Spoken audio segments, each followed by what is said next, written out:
Assalamualaikum warahmatullahi wabarakatuh. Bismillahirrahmanirrahim. Alhamdulillahi rabbil alamin. Alhamdulillahilladzi allafa baina qulubina fa asbahna bi ni'matihi ikhwana. Asyhadu an la ilaha illallah wa asyhadu anna Muhammadar Rasulullah. Allahumma shalli ala Muhammad wa ala alihi wa ashabihi ajma'in. La hawla wa la quwwata illa billahil aliyyil azim. Amma ba'd.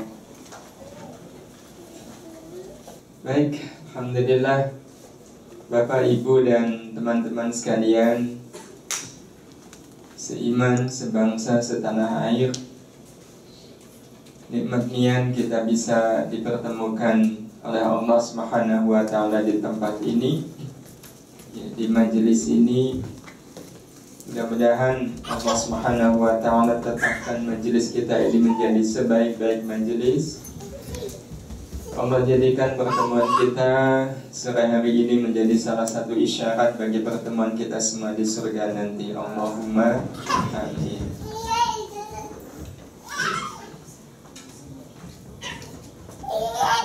Bapak Ibu yang dirahmati Allah Subhanahu wa Ta'ala, tema kita sore hari ini atau siang hari ini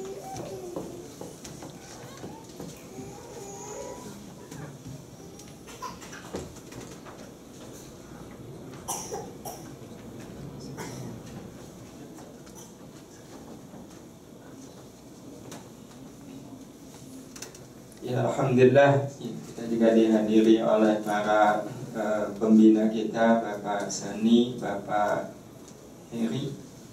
Dan semua sebenarnya sama-sama kata pembawa acara tadi, kata ketua panitia, umat Rasulullah Sallallahu Alaihi Wasallam. Ini tema kita, bagaimana kita selalu bersyukur kepada Allah Subhanahu wa Ta'ala, bersyukur atas semua keadaan. Bersyukur atas semua keadaan, artinya kita bersyukur dalam keadaan apapun,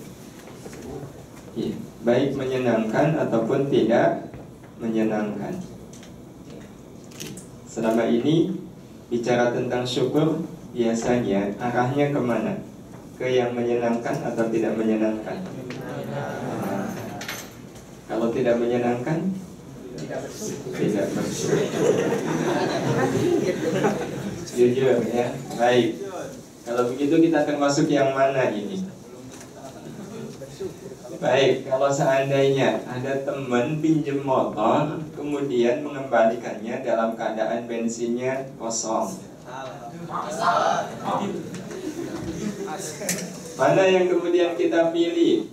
Mempersilahkan dia untuk pinjam lagi, menyarankan untuk mengisi bensin kalau dia pinjam lagi, atau tidak akan meminjamkan lagi?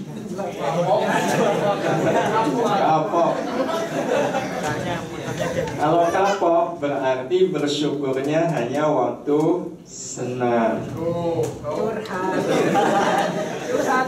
Ya, kalau kita bersyukur tidak hanya waktu senang tapi juga waktu susah. Kalau teman pinjam kembali dalam keadaan bensinnya kosong, itu sebenarnya kita senang atau nggak senang? Senang atau nggak senang? Senang atau nggak senang? Baik, sekarang nolong temen itu amal baik nggak? Amal baik. Nah, kalau nolong temen itu amal baik, kita senang nggak melakukan amal baik? Senang. Nah, kalau senang melakukan amal baik, berarti kita senang nolong orang. Kalau temen pinjam motor kembali dalam keadaan bensinnya kosong, berarti kita nolong temen itu berapa kali? 2 kali kan? Pertama motor dipinjemin, kedua kita yang ngisi bensin. Berarti kita 2 kali nolong teman. Kenapa nggak senang?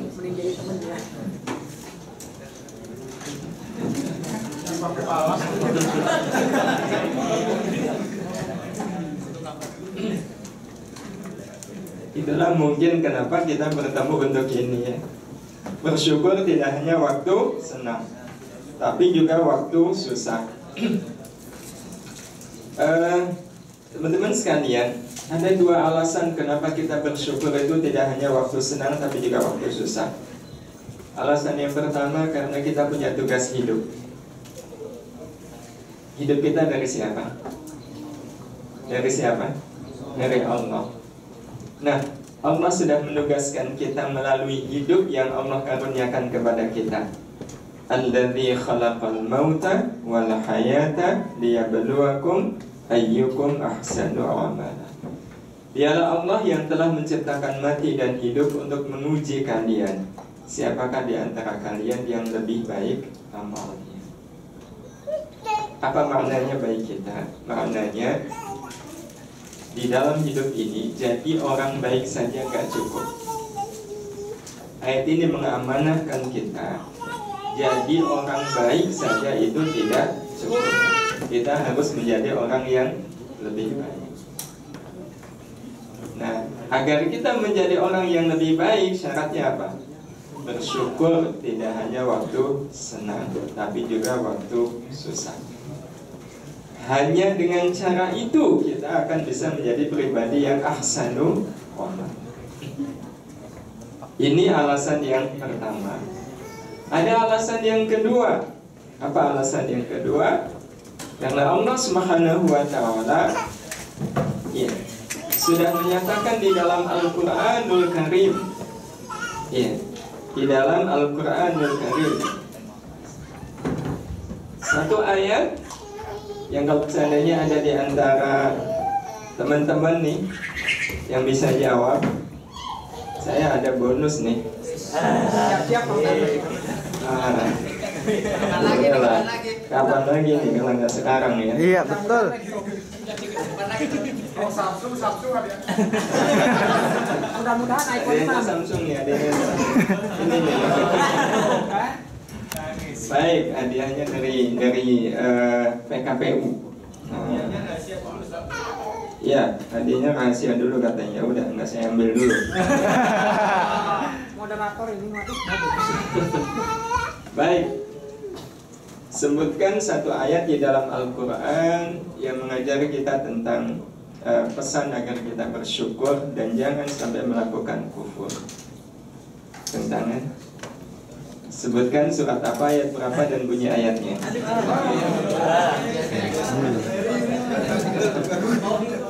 Ayo, acung tangan. Pembawa acara ada? Iya, sebenarnya tidak tahu itu lebih terhormat daripada lupa.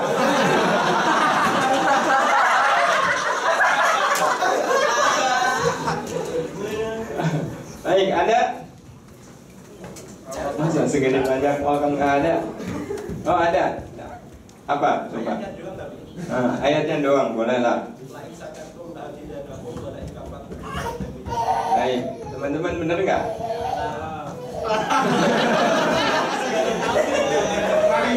Nah,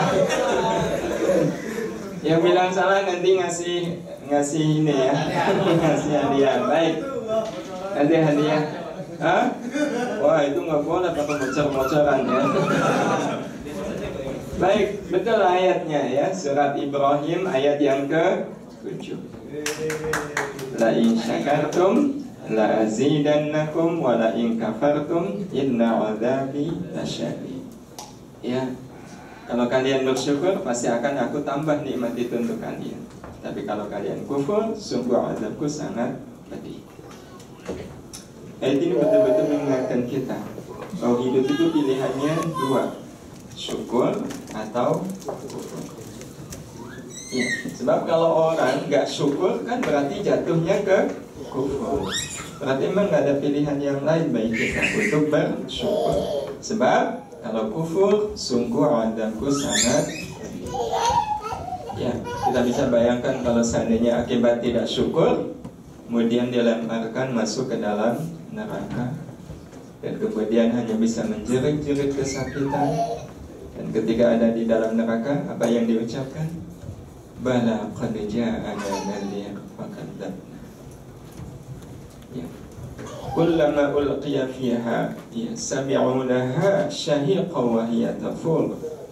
Dan ketika dikatakan kepada mereka orang-orang yang kufur ini, apakah waktu kalian hidup di dunia tidak ada yang ngasih peringatan? Apa jawab mereka? Bala qad ja'ana nadhir. Ya, sungguh waktu kami hidup di dunia banyak orang yang mengingatkan kami agar kami bersyukur, agar kami tidak kufur, agar kami berbagi, agar kami menggunakan nikmat ini untuk kebaikan, tidak menggunakan nikmat untuk keburukan. Kami sudah mendengar orang-orang mengingatkan seperti itu. Fakadzabna, tetapi kami mendustakan mereka. Ya, inilah akibat ketika orang tidak mau bersyukur. Kita bisa bayangkan, semenit saja dalam suasana seperti itu, kira-kira rasanya bagaimana? Apalagi kalau seminggu, 2 minggu, ya sebulan, 2 bulan, apalagi bertahun-tahun. Karena itu sebenarnya, ya Bapak Ibu dan teman-teman sekalian, ada pilihan yang lain bagi kita. Kalau kita ingin hidup selamat, kuncinya satu, bersyukur. Dan bersyukurnya adalah bersyukur atas apa? Ya, bersyukur atas semua keadaan, baik menyenangkan atau menyusahkan. Loh, bukannya, ya, kalau menyenangkan itu bersyukur, kalau menyusahkan bersabar. Iya, selama ini nasihatnya kan begitu. Bersyukurlah waktu senang, kalau susah bersabar.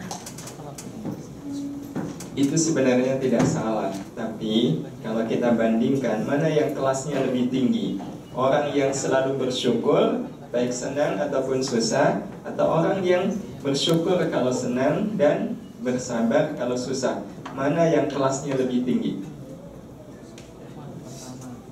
Yang pertama atau yang kedua? Yang pertama atau kedua? Yang kelasnya lebih tinggi, bersyukur waktu senang dan susah, atau bersyukur waktu senang dan bersabar waktu susah?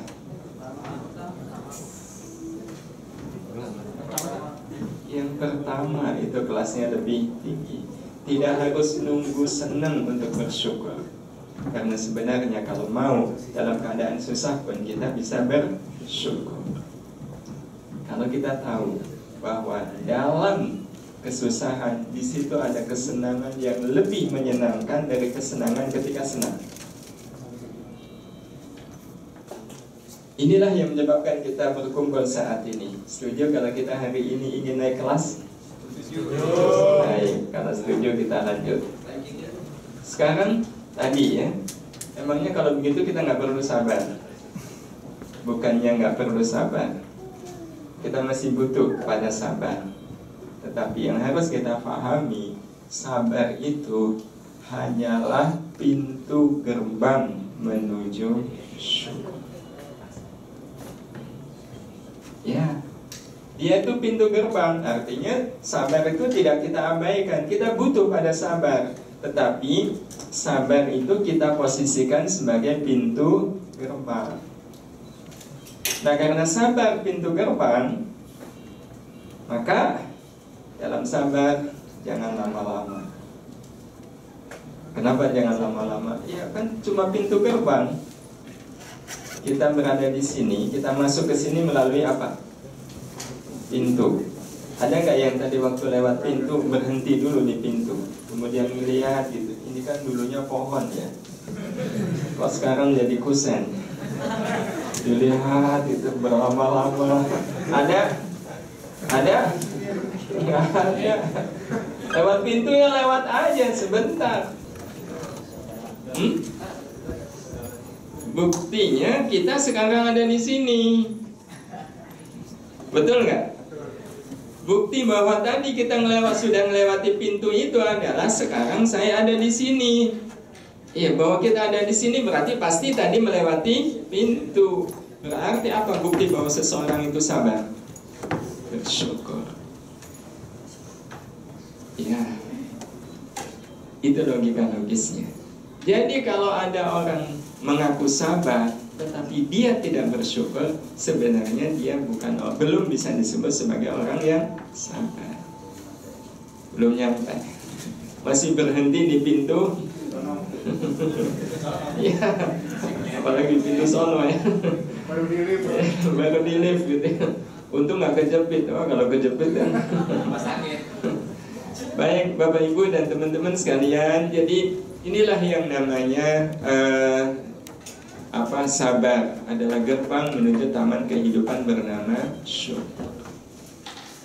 Iya, Bapak Ibu, kenapa kita katakan bahwa sabar itu sebentar aja? Karena memang praktiknya nggak akan mungkin ada orang yang bisa tahan lama dalam kesabaran. Iya, nggak akan ada orang yang bisa tahan lama dalam kesabaran. Itu kenyataan. Contoh, hari ini ada yang menghina kita. Iya, hari ini kita dihina. Sabar nggak? Sabar. Besok dia menghina lagi. Sabar. Besok menghina lagi. Udah kelihatan. Betapa kita itu nggak bisa berlama-lama dalam kesabaran. Iya, nggak bisa. Kalau ada orang yang besoknya sabar lagi, besoknya sabar lagi terus, seandainya ada, itu bukan sabar namanya, itu nablek. Tahu nablek? Iya. Dan sabar dengan nablek itu beda. Iya. Kalau orang yang ngerti betul sabar, dia akan terus naik ke tingkat yang lebih tinggi, yaitu syukur. Lagian, sabar itu cenderung orang melepas atau menahan. Menahan. Kalau dipikir-pikir, apa enaknya menahan? Nggak enak. Nggak enak. Makanya kita kemudian segera masuk ke taman kehidupan bernama syukur. Syukur baik waktu, iya, dalam semua keadaan, baik menyenangkan atau menyusahkan. Dan Bapak Ibu serta teman-teman sekalian yang dirahmati Allah, bersyukur atas semua keadaan baik menyenangkan atau menyusahkan itu sesuatu yang logis. Paling kurang ada 5 logika logis. Ya, kenapa kita bersyukur itu tidak hanya waktu senang, tapi juga waktu susah. Ya, ada 5 logika logis.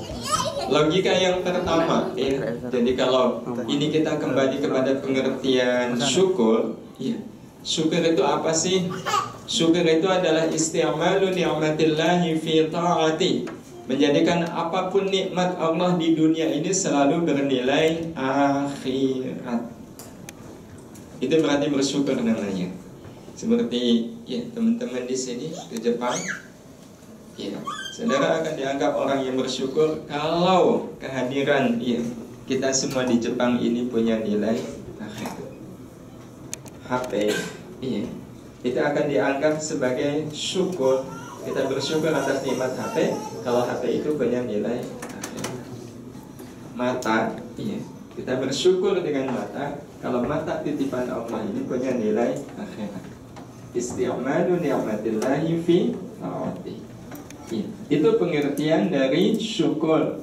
Dan kita katakan tadi ada 5 logika logis, iya, bahwa kita bersyukur itu tidak hanya waktu senang, tapi juga waktu susah. Logika pertama namanya logika kenyataan. Iya. Logika kenyataan itu ya logika yang ada dalam kenyataan. Kenyataan apa? Kenyataan bahwa sesusah apapun hidup kita, pasti akan ada orang yang jauh lebih susah ketimbang kita. Ya. Ini fakta. Ya, fakta yang siapapun tidak bisa memungkiri. Sesusah apapun hidup kita, pasti akan ada orang yang lebih susah ketimbang kita. Yang kalau seandainya kita lagi susah, kemudian melihat ada orang yang lebih susah dari kita, maka dalam susah itu kita lebih tepat bersyukur atau bersabar? Syukur, karena ternyata ada orang yang lebih susah ketimbang kita. Boleh kita buktikan? Boleh? Baik. Iya. Saya lihat ada beberapa wajah di depan saya ini kayaknya lagi susah ini. Ya, tahu aja ini.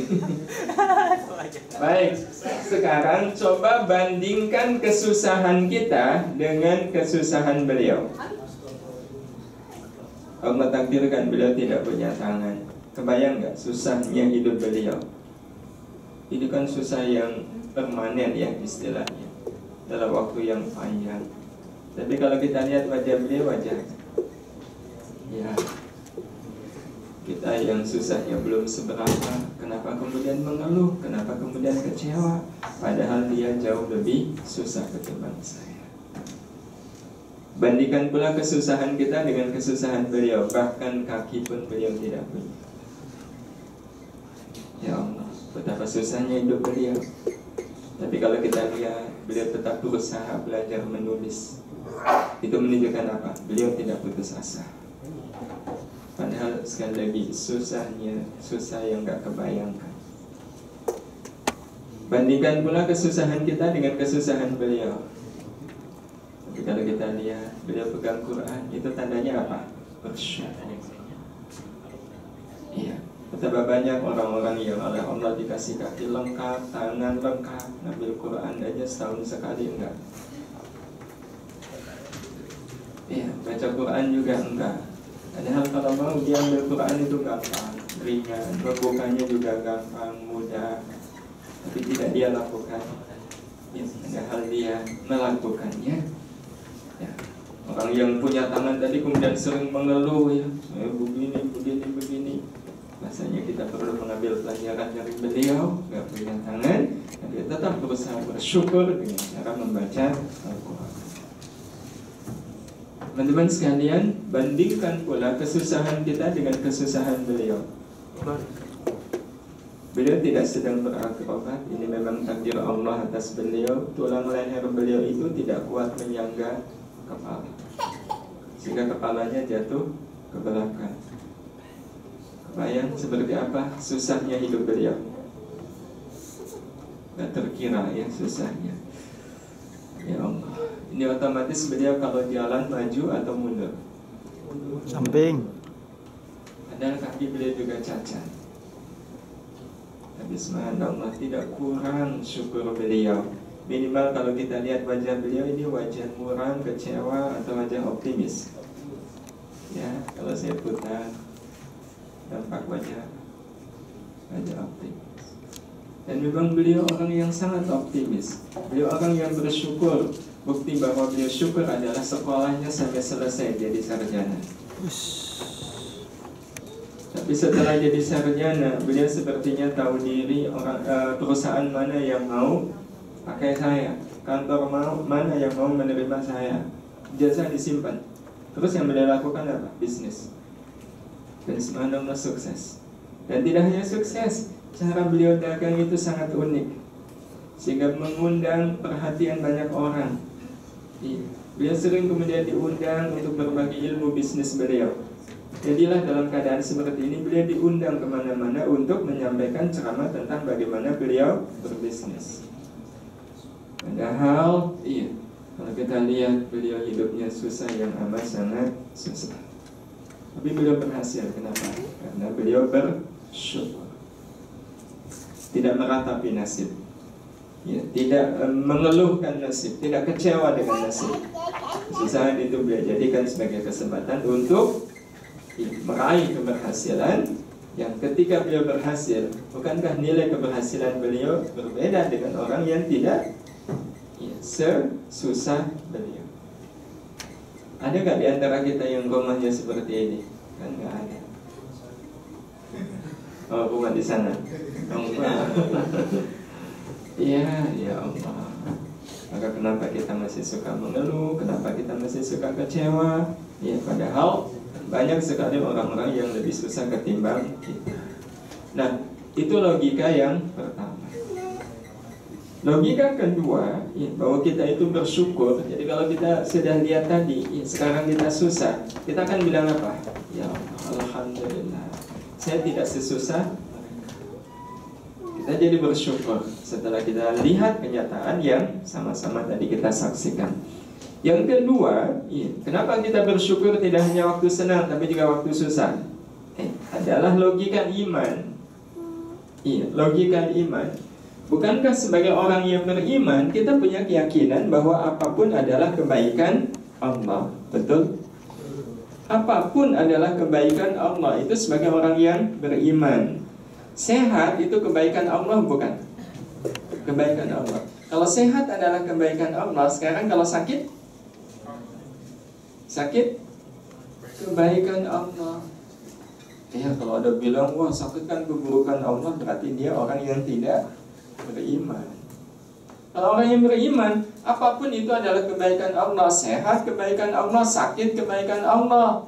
Berarti waktu sehat kita bersyukur, waktu sakit bersyukur. Itu logika iman. Nah, ini dalam pandangan logika iman. Adakah dalam hidup kita yang tidak bermakna kebaikan Allah? Ada nggak? Boleh kita cek. Contoh yang tadi kita sebut sakit.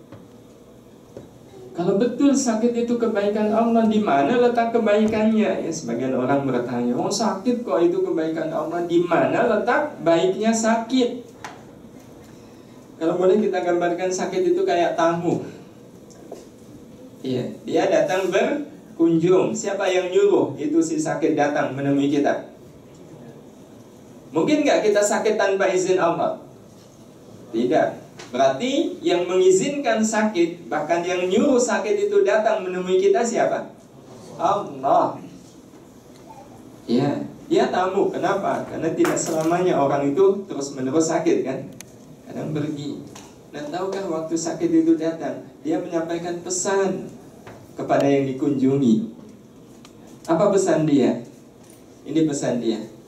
Saudaraku, saya datang untuk menyampaikan bahwa Allah Ta'ala ingin sekali menghapus dosa-dosa yang selama ini engkau perbuat.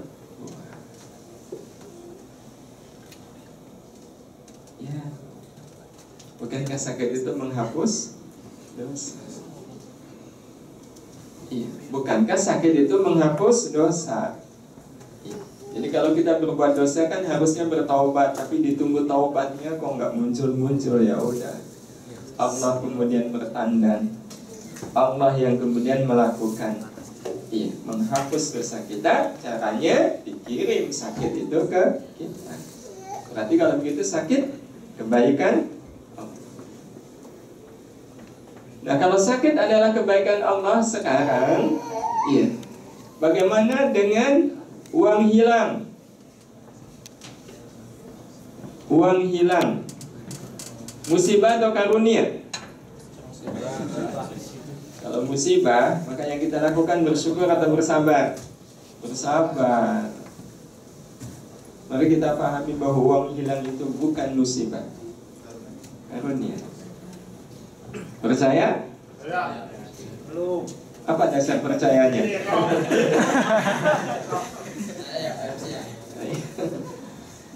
Apa dasar percayanya? Ini juga sama. Mungkin nggak uang kita hilang tanpa izin Allah? Enggak. Segala sesuatu ini sebagai orang yang beriman meyakini apapun itu terjadi dengan izin Allah. Ma asaba min musibatin illa biidznillah. Tidak ada satupun yang terjadi kecuali dengan izin Allah. Kecuali dengan izin Allah. Nah, tahukah kita uang hilang ini menyampaikan pesan kepada kita? Saudaraku, saya datang untuk menyampaikan kepadamu bahwa Allah Ta'ala ingin mengganti diriku yang hilang ini dengan yang lebih baik, lebih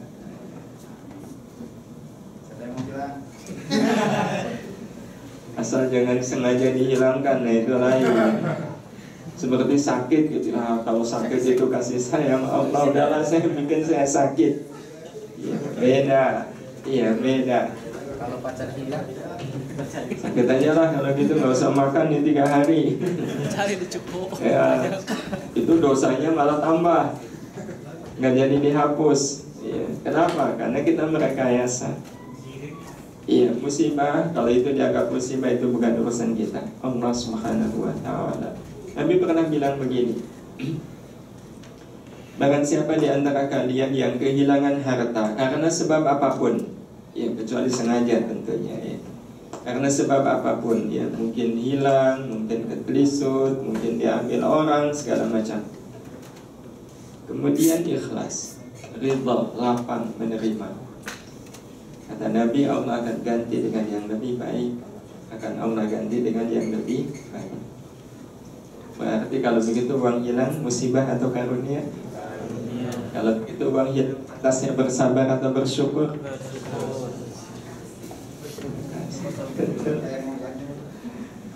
Ya, itu yang disebut dengan bersyukur atas semua keadaan. Nah, satu lagi ada kaitannya tadi dengan apa tadi? KM diganti J. Ya, tahu nggak? Ini apa ini?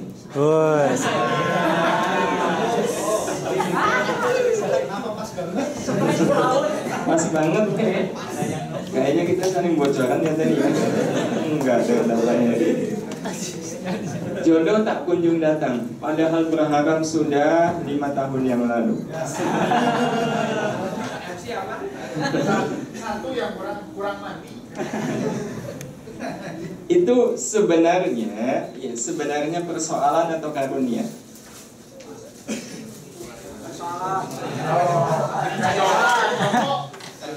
Ayo, yang jomblo, ini persoalan atau karunia? Pakai kaya ya. Betul, ini adalah karunia. Kenapa? Tahu nggak, si jomblo itu sebenarnya menyampaikan pesan nih kepada kalian yang masih jomblo.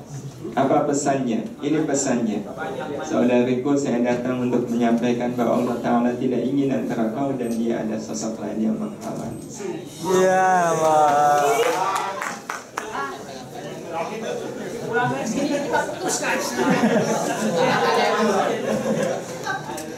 Ya, karena betapa banyak ketika orang masih jomblo rajin ibadah, tahajud gitu ya, sholat berjamaah, baca Quran, itu waktu masih jomblo. Begitu sudah punya pasangan hidup, apa yang terjadi? Lupa semuanya. Berarti kalau begitu pasangan hidupnya sudah jadi apa? Penghalang antara dia dengan Allah. Nah, Allah tahu itu, makanya jodohnya dilambat-lambatin sampai kemudian Allah percaya. Ya, nah kalau ini udah dipercaya sama Allah nih, insya Allah setelah nanti berumah tangga tahajudnya tambah rajin, bacaan Qurannya 1 hari 5 juz. Amin. Hebat. Jadilah kita berusaha menjadi orang yang dipercaya oleh Allah Subhanahu wa Ta'ala. Jadi kalau jodoh tak kunjung datang, kita bilang apa? Alhamdulillah.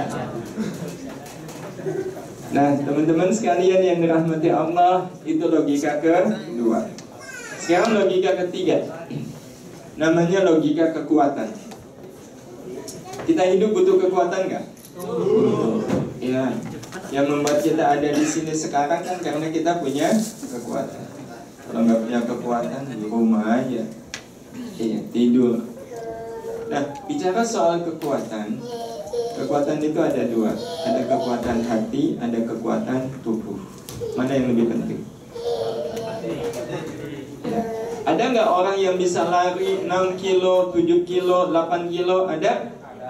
Ada. Iya, ada. Itu menunjukkan tubuhnya apa? Kuat. Tapi begitu dengar adzan, masjid hanya jarak setengah kilo, rasanya berat sekali jalan ke masjid. Iya, apalagi kalau di tanah air ya, masjidnya cuma 50 meter. Kok berat sekali jalan ke masjid? Kenapa? Karena untuk jalan ke masjid tidak cukup kekuatan tubuh, tapi butuh kekuatan hati. Ya, butuh kekuatan hati. Karena itu betapa pentingnya yang namanya kekuatan hati. Ada gak orang yang bisa ngangkat beban 20 kilo, 30 kilo, 40 kilo? Ada, menunjukkan tubuhnya apa? Kuat. Ya, luar biasa ya. 40 kilo bisa dia angkat. Tapi apa yang terjadi pas setengah 4 ya, jam 3 lebih dengar azan subuh, sudah tahu ini waktu subuh, rasanya berat ya mengangkat kelopak mata. Padahal berapa berat kelopak mata kita? Ada yang berat kelopak matanya 1 kilo. Nimbangnya juga gimana? Nggak ada beratnya ini sebenarnya kelopak mata kita kan, ringan, sangat ringan. Tapi kenapa terasa berat untuk diangkat? Waktu sudah menunjukkan subuh. Karena tidak ada kekuatan. Ya, karena itu sungguh kita semua amat sangat membutuhkan yang namanya kekuatan hati. Dan sumber kekuatan hati itu apa? Tahukah kita sumber kekuatan hati adalah ketika kita mau bersyukur atas semua keadaan, baik menyenangkan atau menyusahkan. Sumbernya ada di sini. Karena itu kalau seandainya ada orang yang syukurnya waktu senang, tapi dia nggak mau syukur waktu susah, itu menunjukkan hatinya lemah. Orang kalau syukurnya hanya waktu senang dan dia sulit untuk bersyukur waktu susah, sekali lagi itu menunjukkan kalau hatinya lemah. Kau ajar, dia menjadi sangat berat untuk melakukan segala sesuatu yang memiliki nilai kebaikan. Karena teman-teman sekalian yang dirahmati Allah, senang dan susah adalah kenyataan hidup yang Allah ciptakan untuk menguatkan hati. Ya, senang dan susah itu kan datang silih berganti. Ada nggak orang yang hidupnya selamanya senang? Ada nggak orang yang hidupnya selamanya susah? Nggak ada. Ya, senang dan susah itu akan datang silih berganti. Berarti logikanya apa? Ketika orang senang, itu berarti tandanya dia mau susah, betul? Dan kalau orang sedang susah, berarti tandanya dia mau senang, betul? Nah sekarang kita maunya mau yang mana nih? Mau senang atau mau susah? Mau susah? Mau senang? Mau yang mana? Mau yang bersyukur. Umumnya orang maunya mau senang atau mau susah? Kalau orang pengennya mau senang, berarti sekarang harus dalam keadaan susah. Dan ketika orang sedang senang, berarti tandanya dia mau susah. Nah, kalau kita pengennya mau senang, berarti sekarang kita harus dalam keadaan susah. Berarti sebenarnya kalau begitu lebih enak mana? Waktu senang atau waktu susah? Hah? Lebih enak mana? Waktu kita senang atau waktu kita susah? Waktu susah. Ya, kalau kita sekarang sedang susah, berarti tandanya mau senang. Kalau kita sekarang sedang senang, tandanya mau susah. Berarti lebih enak mana? Lebih enak mana? Bukan kan lebih enak susah. Karena kalau kita sekarang susah, sekali lagi tandanya mau senang. Dan kita semua kan pengennya mau senang. Kalau begitu berarti bersenang-senanglah ketika kita sedang dalam keadaan susah.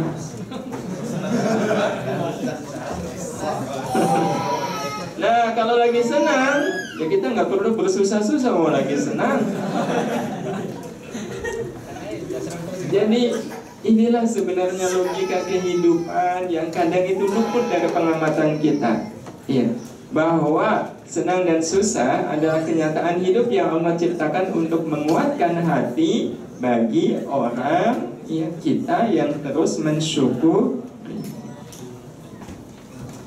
Sebenarnya gambarannya sama seperti ketika kita hadir di satu pertemuan ya.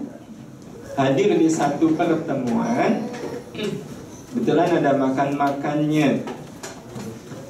Ambil nasi kita, kemudian mau ambil lauk. Kalau dia sebenarnya lauknya ini enak, ya.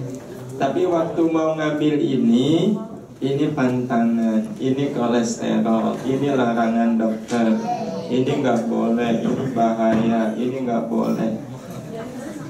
Pantangan. Kalau ada orang mau makan, ya apa-apa nggak boleh, itu menunjukkan badannya kuat atau lemah. Dan umumnya, meskipun ini tidak jadi patokan, orang yang akhirnya makannya banyak pantangan, itu orang yang biasa makan enak atau biasa makan tidak enak? Biasa makan enak. Tuh, kita bisa lihat, tubuh saja jadi lemah kalau sering dimanja oleh yang enak.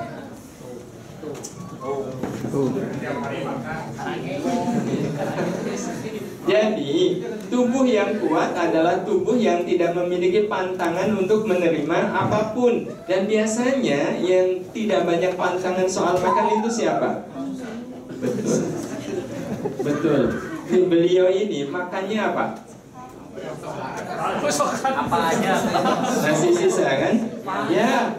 Mereka itu makannya nasi sisa. Yang kalau dimakan saudara langsung apa? Langsung diare, betul? Tapi beliau makan diare nggak? Nggak tahu. Ya kalau nggak tahu saya kasih tahu nih.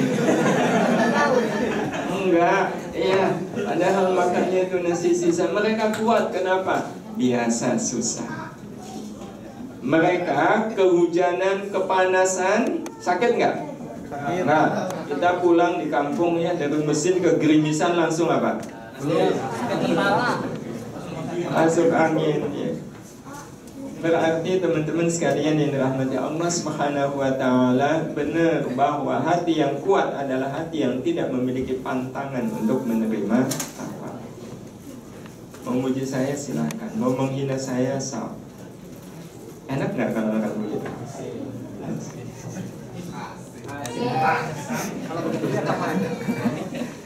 Itu ciri orang yang hatinya kuat. Kalau baru dihina sedikit aja udah langsung lepek-lepek, wah itu berarti tanda hatinya lemah. Iya, Pak Presiden gitu ya, udah ganti status langsung kemudian panas dingin gitu ya. Aduh, modal saya kan lebih banyak ini daripada Pak Presiden ya. Gantengnya gantengan saya, kenapa dapatnya duluan dia? Nah itu berarti hatinya lemah. Ya, hatinya lemah. Dan orang itu sekali lagi akan memiliki hati yang kuat kalau dia mau bersyukur. Dan bersyukurnya tidak hanya waktu menyenangkan, tetapi juga waktu susah. Nah, logika keempat namanya logika keuntungan. Iya, namanya logika keuntungan. Kita hidup pengen untung nggak? Pengen ya. Datang jauh-jauh ke Jepang kan dalam rangka pengen dapat untung. Iya. Baik, kita semua pengen hidup untung. Tetapi ini yang tidak boleh kita lupakan. Apa sih yang namanya keuntungan? Tidak rugi, betul. Kalau begitu apa yang namanya tidak rugi? Ya udah, pengajiannya bolak-balik aja ya. Ya, keuntungan itu memang ada dua sisi ya, sebagaimana tadi kekuatan, ada kekuatan tubuh, ada kekuatan hati. Nah, keuntungan juga bisa dilihat dari dua sisi. Sisi pertama sisi orang yang nggak biasa ngaji, dan sisi kedua adalah keuntungan dalam pandangan kita sebagai orang yang suka ngaji. Ya, ini dalam logika kita orang ngaji, keuntungan itu apa namanya?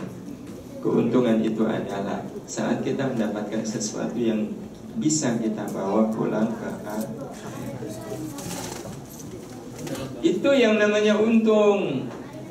Ya, yang saudara yang di Jepang ya, sebulan dapat sekian kan?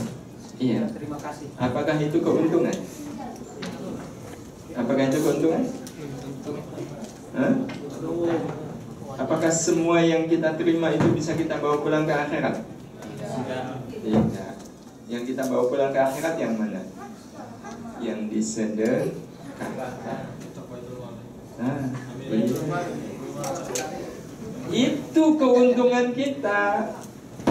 Iya, keuntungan kita di situ. Yang habis buat makan, ya. Kalau buat makan kan habis nggak? Habis. Dipakai seneng-seneng, dibawa ke akhirat nggak? Enggak. Iya. Jadi kalau dapat 15 juta, ya 15 juta sebulan. Oh, maksudnya cuma segitu gitu ya, lebih gitu ya. Lebih. Amin. 15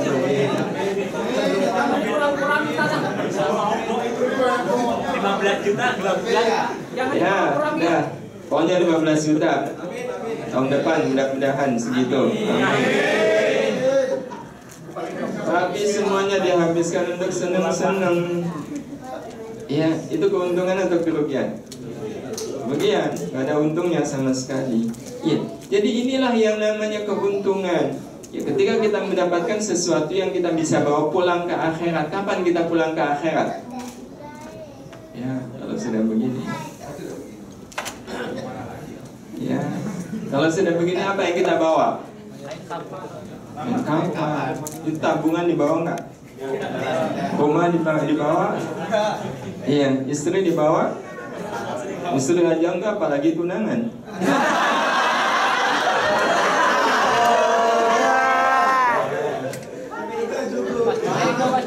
Jomblo insya Allah bawa amal sabar ya. Itulah sabar, bersyukur ya, lebih syukur. Nah, jadi Bapak Ibu dan teman-teman sekalian yang dirahmati Allah Subhanahu wa taala, ini yang kita maksudkan dengan keuntungan. Nah, kalau bicara keuntungan ya, sepakat pengertian keuntungan seperti ini? Sepakat? Baik, kalau sepakat, kita kalau menerima itu pengennya banyak atau sedikit? Banyak. Terus kalau memberi pengennya banyak atau sedikit? Banyak. Makin semua. Kalau menerima pengennya banyak, memberi pengennya sedikit, berarti pengen untungnya banyak atau sedikit? Sedikit. Loh, keuntungan kita itu waktu menerima atau waktu memberi? Nah, udah. Pengen untung banyak atau sedikit? Banyak. Berarti memberinya banyak atau sedikit? Banyak. Kenyataannya? Dikit. Ya, jujur yang harus dirubah itu. Sedikit. Iya, yang nyuruh sedekah siapa? Orang lain. Enggak, yang nyuruh sedekah itu siapa? Allah. Ya, Allah. Ya, kalau yang nyuruh sedekah Allah, kita mentaatinya, Allah akan beri yang lebih apa? Iya, Allah akan beri lebih banyak. Yakin gitu. Allah pasti akan beri lebih banyak. Contoh-contoh tentang itu banyak sekali ya, bisa nanti dibaca ya, bagaimana orang yang bersedekah. Kata Nabi itu, harta yang disedekahkan tidak akan pernah berkurang. Ya, harta kalau disedekahkan itu tidak ada istilah kurang. Dia akan terus bertambah. Kita menyadari bahwa keuntungan kita bukan pada saat kita menerima, tapi pada saat kita memberi. Nah, Bapak Ibu, teman-teman sekalian yang dirahmati Allah, sekarang jadi sumber keuntungan hakiki kita adalah bersyukur atas semua keadaan, menyenangkan atau menyusahkan. Nah, manakah yang lebih besar keuntungannya, saat senang atau saat susah? Susah. Mana yang lebih besar pahalanya, sedekah waktu banyak uang atau waktu sedikit uang? Sedikit uang. Berarti kalau begitu, bicara soal keuntungan, mana yang lebih besar? Ya, peluang kita untuk untung, waktu senang atau waktu susah? Dan kita pengen nggak untung besar?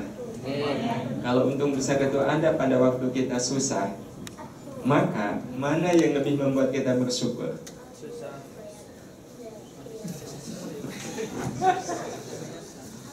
Susah jawab ya.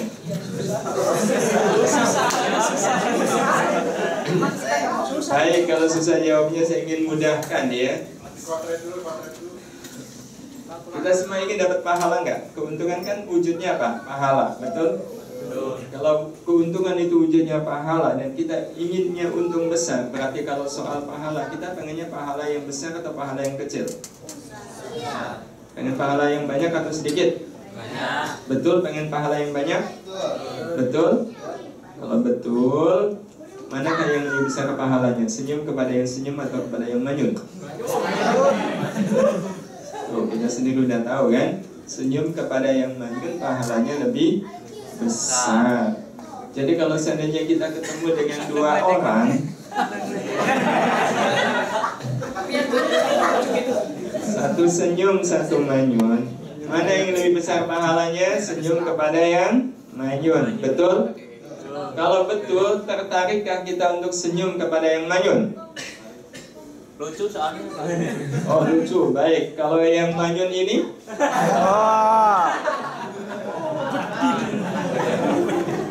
Tertarik nggak untuk senyum kepada orang yang manyun ke kita?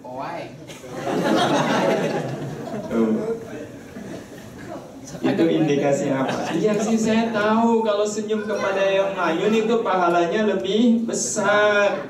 Tapi jangan suruh saya senyum untuk kepada yang manyun. Enak aja, dia manyun masa saya senyum.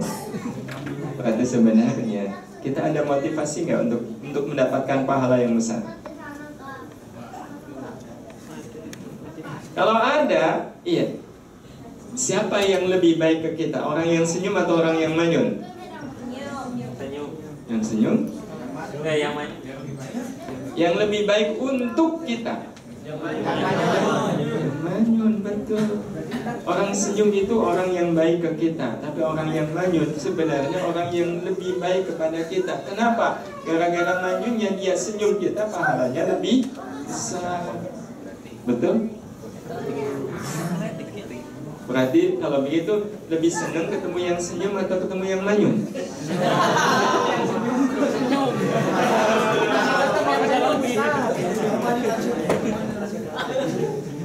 Iya, kalau betul kita ingin dapat pahala besar, iya, sekali lagi ketemu yang manyun harusnya kita senang. Oh, kalau begitu orang yang manyun baik? Enggak, yang manyun tetap jelek, tapi jeleknya untuk dirinya sendiri. Dia jelek itu untuk dia. Untuk kita sebenarnya jatuhnya menjadi kebaikan. Baik untuk kita. Ya, baik untuk kita. Itu kalau kita mau bersyukur. Ya. Jadi lebih bersyukur mana? Punya istri yang murah senyum atau suka manyun?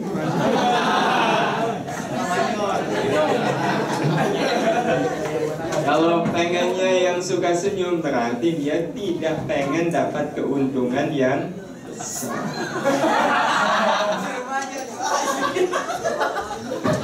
Ya nggak usah disuruh, terserah dia aja. Iya, terserah dia. Kalau dia senyum, ya alhamdulillah. Kalau dia manyun, alhamdulillah. Nah, iya. Kapan kita jadinya susah? Nggak ada kesempatan untuk susah. Karena itu nanti orang yang bersyukur adalah orang yang bahagia saat senang datang bersua, dan dia lebih bahagia saat susah hadir.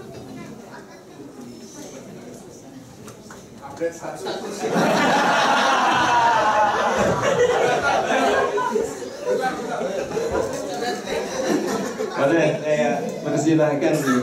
Iya. Udah?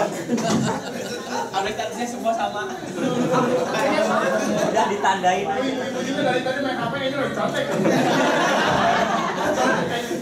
Gak masalah, nanti kompak ini update statusnya ini semua kan. Wah, ini berarti betul-betul keluarga ini.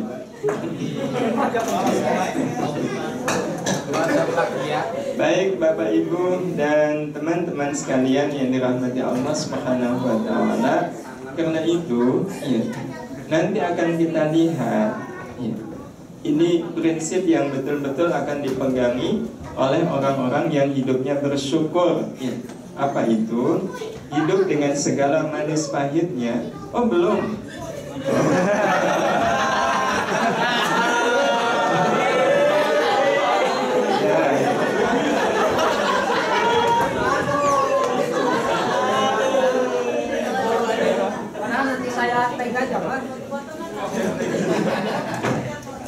Teh jangan lupa di Ya, tinggal dipoto aja Bu, silakan Bu. kita jangan lupa. Ketahuan sama yang sini.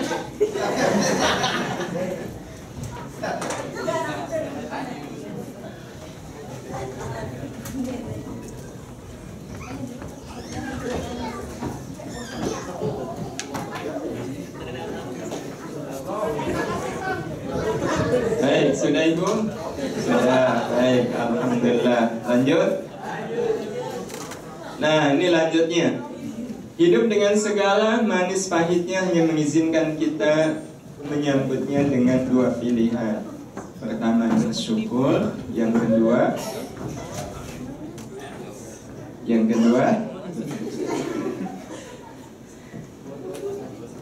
kedua apa? Menyambutnya dengan bersyukur dan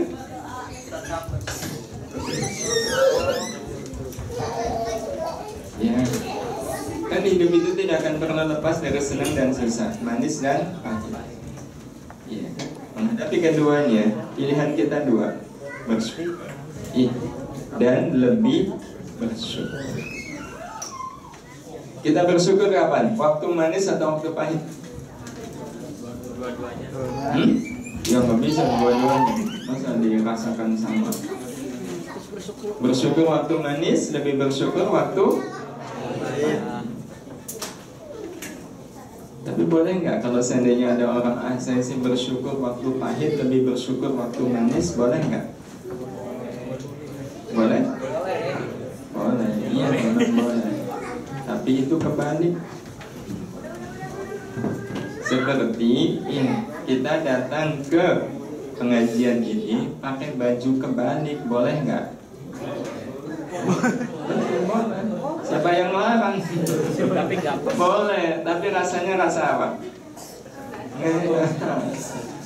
Maka kalau seandainya orang bersyukurnya waktu pahit, lebih bersyukur waktu manis, itu sebenarnya nggak enak. Itu kebalik. Iya, itu kebalik. Sebagai bukti, bapaknya dokter, ibunya dokter, anaknya diterima di fakultas kedokteran. Itu anak bersyukur nggak? Syukur kan diterima. Tapi yang satu ini, salah satu anak didik kami, bapaknya itu buruh tani. Iya. Ibunya nggak lulus SD, tapi anaknya diterima di fakultas kedokteran. Bersyukur? Lebih bersyukur. Loh, padahal yang hidupnya senang siapa? Anaknya dokter atau anaknya buruh tani?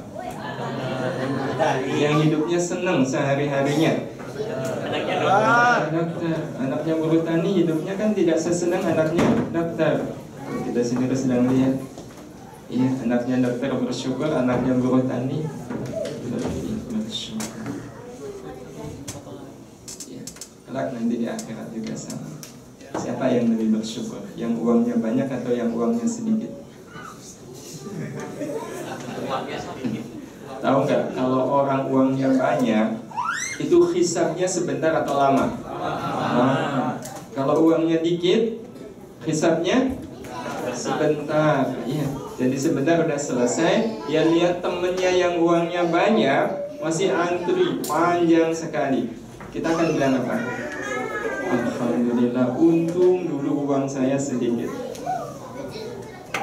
Kalau uang saya banyak juga sama seperti dia nasibnya. Kalau gitu saya miskin aja. Miskin itu boleh dengan syarat kita uangnya banyak.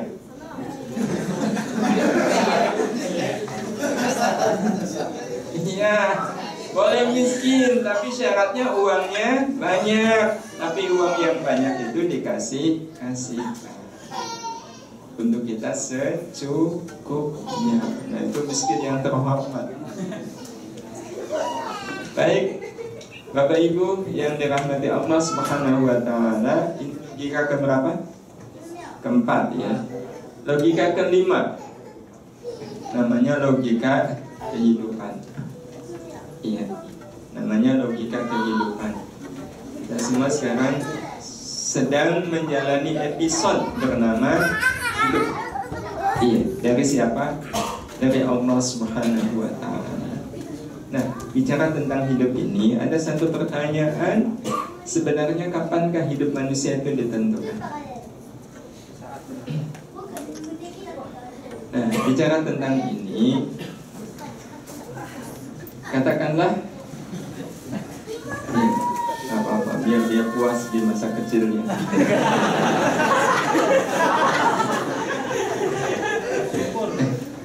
Suatu saat, ya, setelah di Jepang ini sebut sajalah 7 tahun ya, orang melintas mencari apa sih ke Jepang? Iya, biar jadi orang bersyukur. Alhamdulillah 7 tahun pulang ke Indonesia. Iya. Alhamdulillah 7 tahun pulang ke Indonesia. Sampai di Indonesia ada teman akrab dulu ya, sangat akrab, SMS. Ya, kamu pulang ke Indonesia ya? Iya.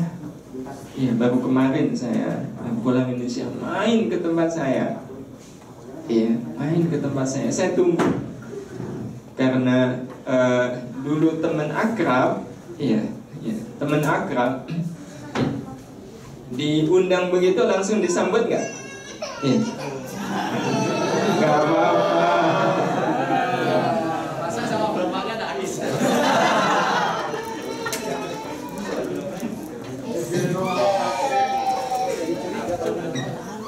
Diundang begitu, kita langsung menyambut kan? Ya, nanti sore insya Allah saya datang ke rumahmu. Sore hari berangkatlah kita. Ya sini, ayo didorong lagi, dorong lagi. Ya, apa-apa.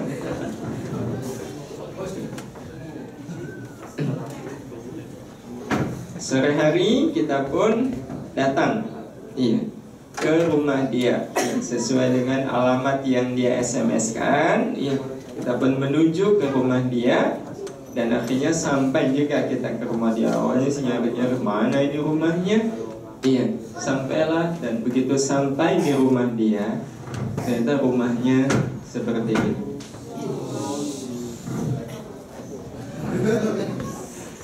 Kita sudah langsung terperangah nggak? Terperangah.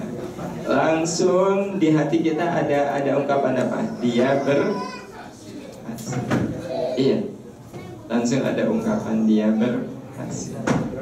Nah, kita pun kemudian diajak ke belakang. Nah, di belakang ada kolam renang. Pas diajak masuk ke ruang tamunya, semakin menguatkan kita kalau dia orang sukses. Pas lihat garasi rumahnya, lihat pekarangan belakangnya, lihat sebelahnya,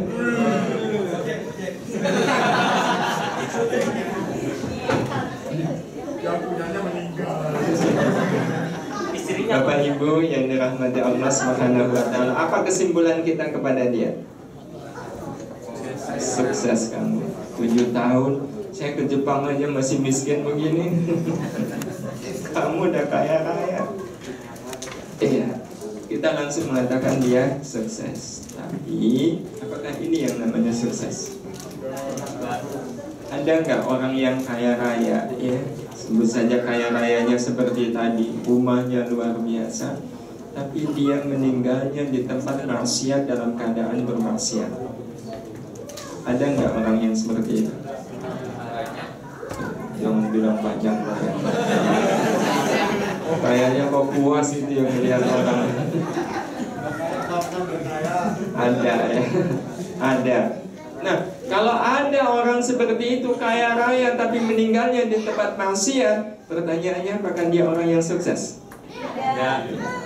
Bukan kaya raya sampai meninggalnya. Kenapa kita nggak menyebutnya sukses? Karena matinya mati yang suhul.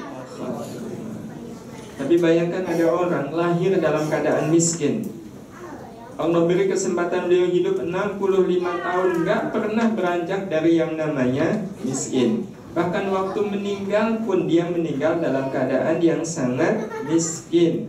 tapi dia meninggal dalam keadaan sujud di masjid waktu sholat berjamaah. Pertanyaannya, apakah beliau orang yang gagal atau orang yang sukses? Loh, 65 tahun hidup miskin gak sukses, di mana letak suksesnya? Di mana letak suksesnya? Kan 65 tahun dia hidup miskin. Kita mengatakan tetap sukses karena beliau meninggalnya husnul khotimah. Berarti kalau begitu, Bapak Ibu yang dirahmati Allah, sebenarnya hidup manusia itu ditentukan kapan? Ditentukan di detik-detik terakhir waktu sakaratul maut. Disitulah sebenarnya hidup manusia ditentukan, waktu sakaratul maut. Apakah dalam keadaan baik atau dalam keadaan buruk? Apakah dalam keadaan sedang beribadah atau dalam keadaan sedang bermaksiat? Ditentukan di sini waktu sakaratul maut. Nah, Bapak Ibu dan teman-teman sekalian yang dirahmati Allah Subhanahu wa taala, sakaratul maut itu berarti tanda manusia sudah didatangi oleh siapa? Malaikat Israfil. Kalau beliau datang, ya sudah, akan terjadilah proses sakaratul. Nah, acung tangan di antara Bapak Ibu dan teman-teman yang saat ini sudah ingin didatangi oleh beliau. Ini mumpung kita lagi kumpul, kita doain, mudah-mudahan ya paling kurang nanti malam gitu.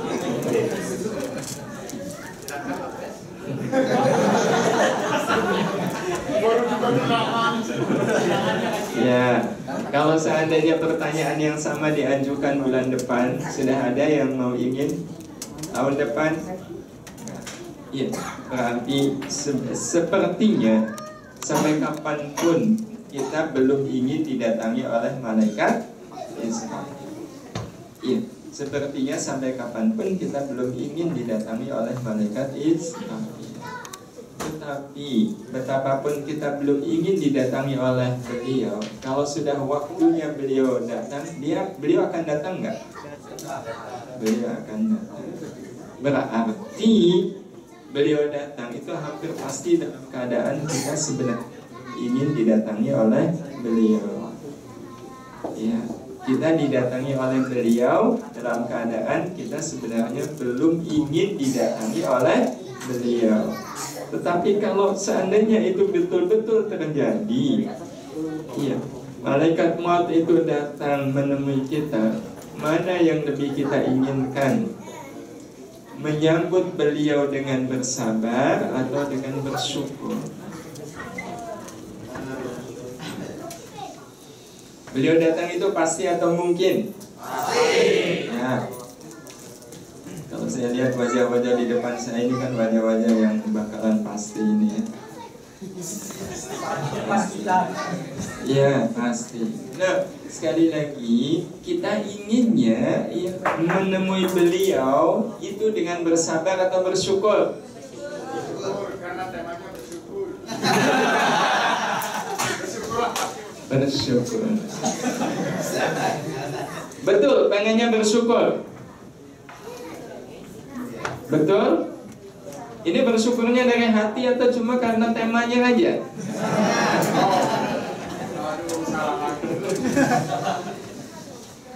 Dari hati nggak bersyukurnya? Dari hati. Baik, kalau dari hati kita coba buktikan. Seandainya nih, suatu saat datang tamu ke rumah kita. Ini tamu betulan ya. Tamu betulan. Datang ke rumah kita, tapi kita tahu itu tamu, pasti ngomel sama saya. Orangnya suka ngomel. Berarti tamu, kedatangan tamu yang nanti bakalan ngomelin kita. Kedatangan tamu yang bakalan ngomelin kita, itu diinginkan atau tidak diinginkan? Tidak diinginkan. Kalau betul tidak diinginkan, maka kita akan menyambut beliau dengan bersabar atau bersyukur. Sabar. Berarti yang tadi bersyukur nggak dari hati. MC itu jawab.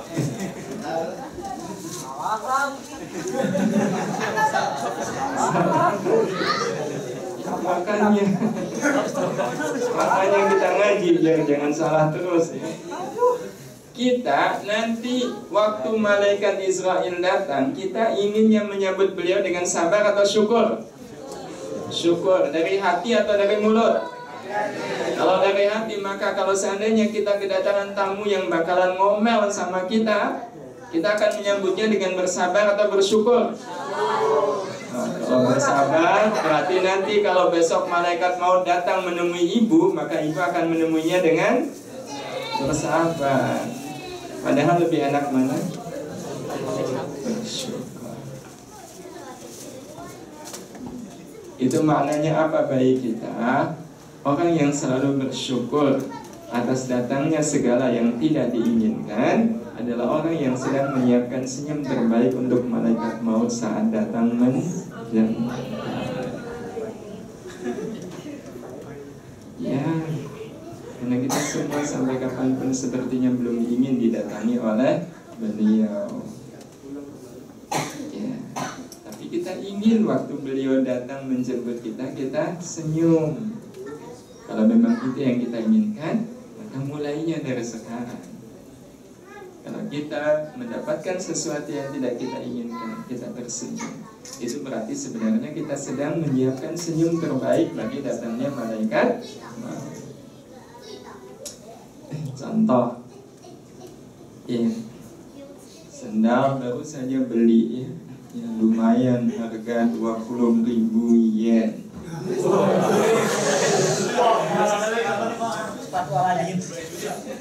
juta. Iya, ini ceritanya, iya, sendal itu atau sepatu itu dipakai untuk sholat ke masjid. Hilang. Pertanyaannya ikhlas nggak?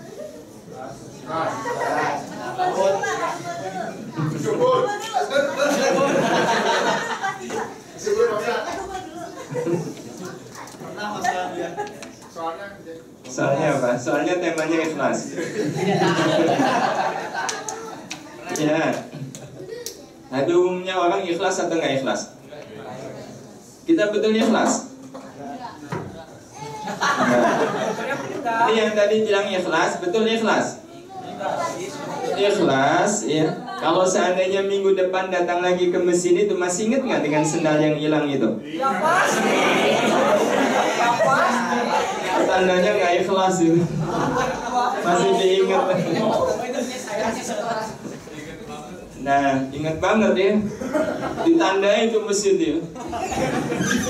Di foto, tahu nggak nih? Sampai 2 tahun juga masih ingat ini. Nah, kalau tidak ikhlas, teman-teman sekalian, tahukah kita di dalam diri kita ada sesuatu yang bagi kita nilainya luar biasa, harganya luar biasa. Apa itu? Di dalam diri kita ada nih sesuatu yang nilainya luar biasa. Tahu apa? Apa namanya? Hah? Namanya nyawa. Ya, di dalam diri kita ada nyawa nggak? Ini yang di depan saya bernyawa semua kan? Ya, berapa harga nyawa kita? Tak ternilai. Kalau ada yang mau beli nyawa ibu harga 2 juta yen,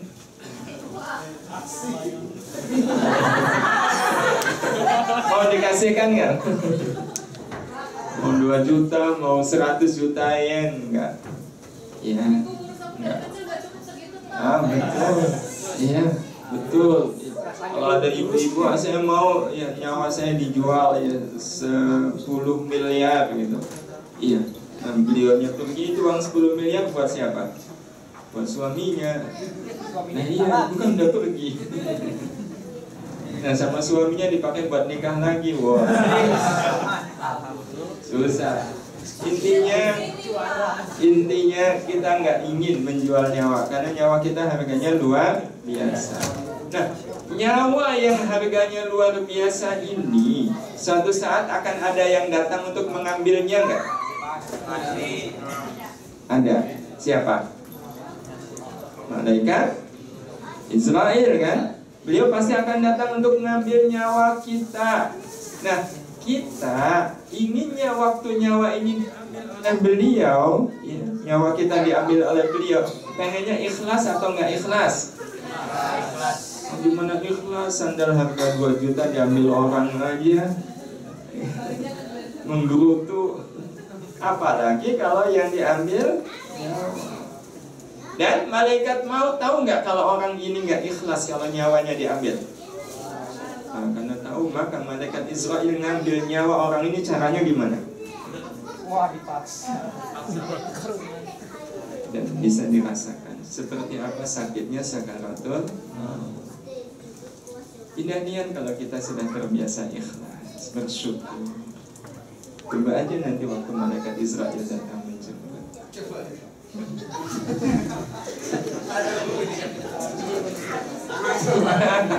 Tapi syaratnya udah jadi orang ikhlas dulu.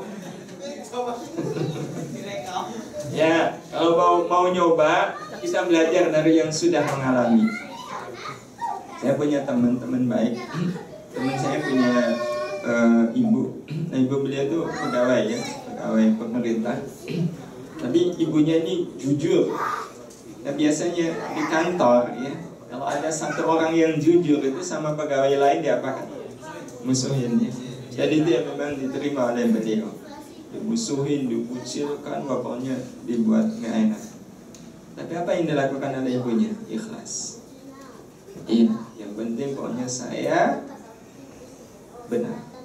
Iya, bahwa yang saya lakukan ini adalah bagian dari prinsip. Gak apa-apa digosipin. Tidak hanya sekedar ikhlas. Sering beliau itu bikin kue ya. Bikin kue. Beliau salah satu hobinya bikin kue. Kue yang enak gitu. Dibungkus dengan bungkus yang spesial. Terus beliau panggil anaknya, "Nak, tolong kasihkan kue ini ke ibu fulana."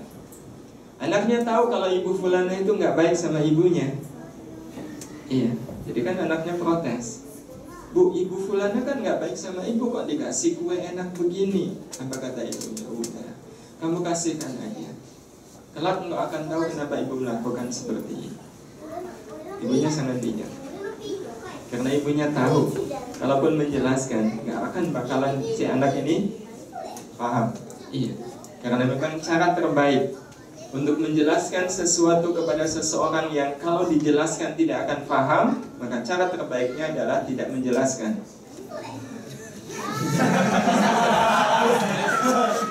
Nah, iya, dijelaskan nggak paham buat apa? Karena itu ibunya bilang, kelak engkau akan tahu kenapa ibu melakukan seperti ini. Dan anaknya kemudian baru menyadari kapan?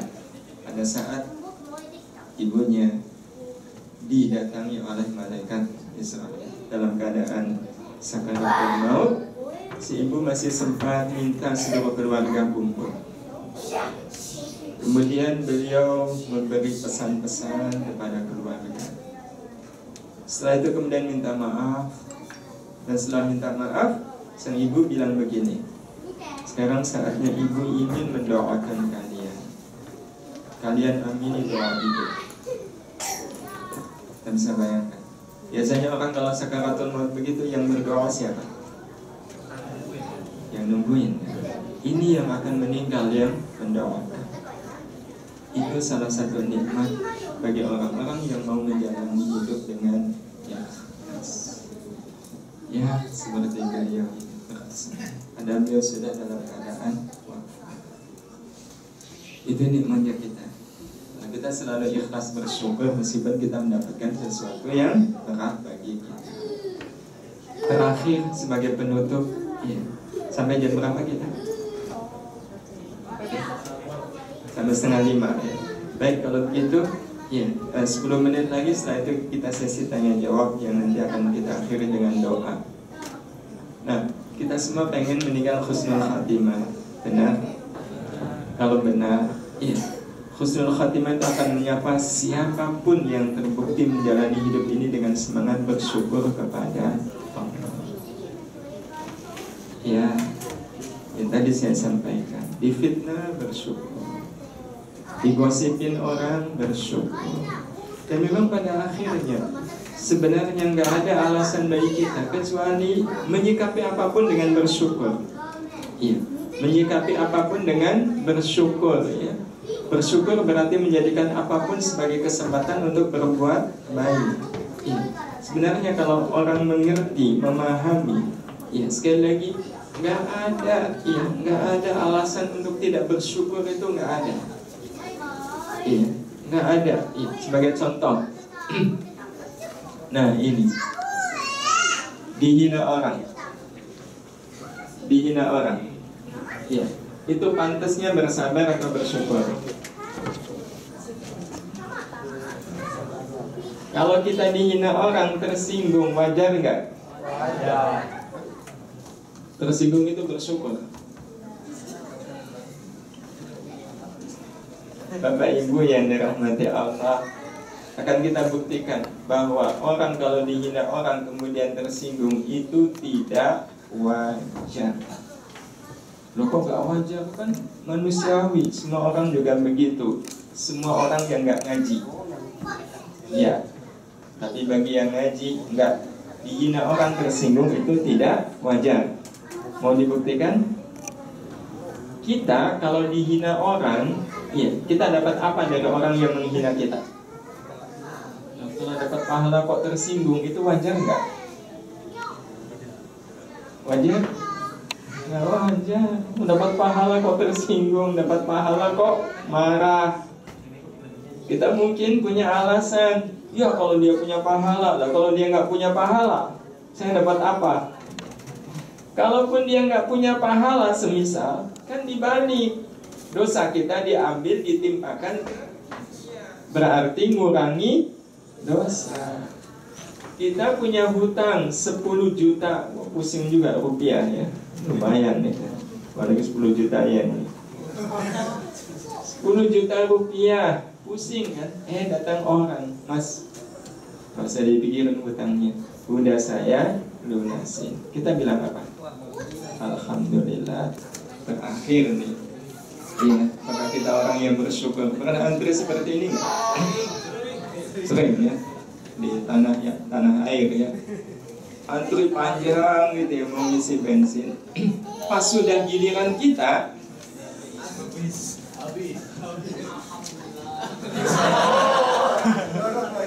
saudara jangan dahului saya.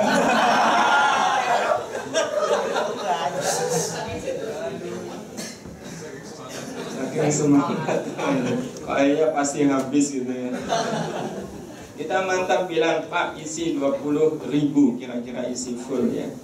Nah, petugas kemudian bilang, Mas, rezeki sampean, setelah sampean ini habis. Tuh, beda kan?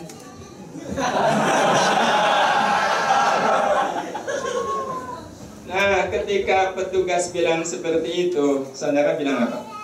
Alhamdulillah. Bersyukur nggak? Bersyukur. Apa wujud syukurnya? Kalau kemudian saudara betul-betul ngisi 20.000 full, diisi 20.000 tadi, apakah saudara bersyukur? Enggak. Ya, betul enggak.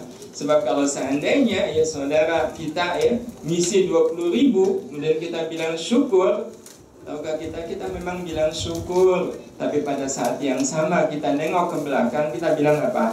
Syukurin.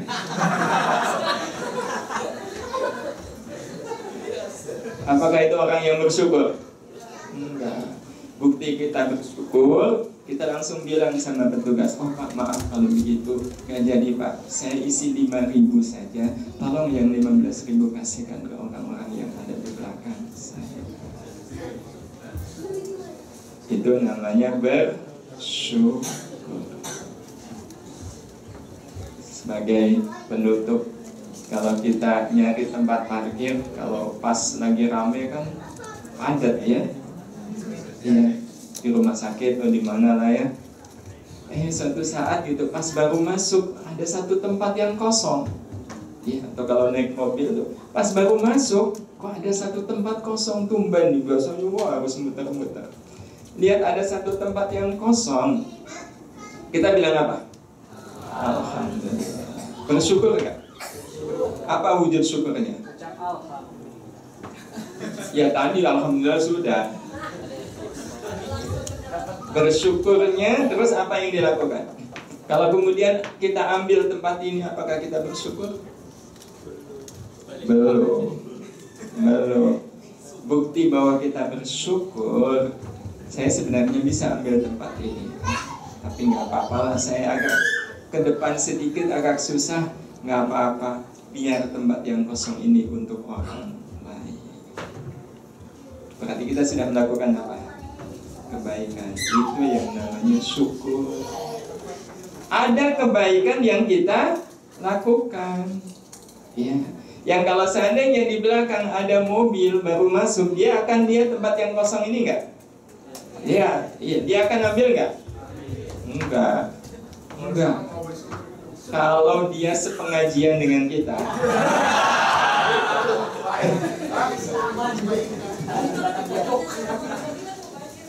ya pasti ada, Bu. Ini jam ramai kok, Bu. Ini jam ramai, bukan jam sepi. Kalau jam sepi kan nggak bakalan ada tempat yang kosong. Nah, ibu-ibu yang dirahmati Allah, kecuali, dan ini pentingnya kita ngaji tuh gini, kita jadi tahu seperti apa sih yang namanya bersyukur. Kalau yang masuk itu orang yang nggak ngaji, begitu lihat tempat yang kosong langsung masuk. Dia seneng nggak? Nah, dia seneng itu sebenarnya atas kebaikan siapa? Orangnya siapa? Kita. Iya, itu atas kebaikan kita. Tapi dia tahu nggak kalau itu atas kebaikan kita? Nggak tahu. Tapi Allah tahu? Tahu. Kalau dia malah bilang ke kita apa? Bodoh. Orang bodoh, ada tempat kosong kan dia lewati. Biarkan dia bilang bodoh. Ini amal antara saya dengan Allah. Kalau sudah begini, kita nanti insya Allah akan terlatih bersyukur. Tidak hanya waktu senang, tapi juga waktu susah. Apapun peristiwanya, apapun kejadiannya, yang ada dalam benak pikiran kita adalah amal baik. Ya, saya hadir di Jepang ini harus menjadi kebaikan bagi saya. Itu prinsip dari orang yang bersyukur. Wallahu a'lam. Ini yang bisa saya sampaikan. Saya kembalikan ke moderator. Kalau mau dilanjutkan dengan sesi tanya jawab. Assalamualaikum warahmatullahi wabarakatuh. Waalaikumsalam warahmatullahi wabarakatuh. Jazakallahu khairan atas penyampaian materi yang sangat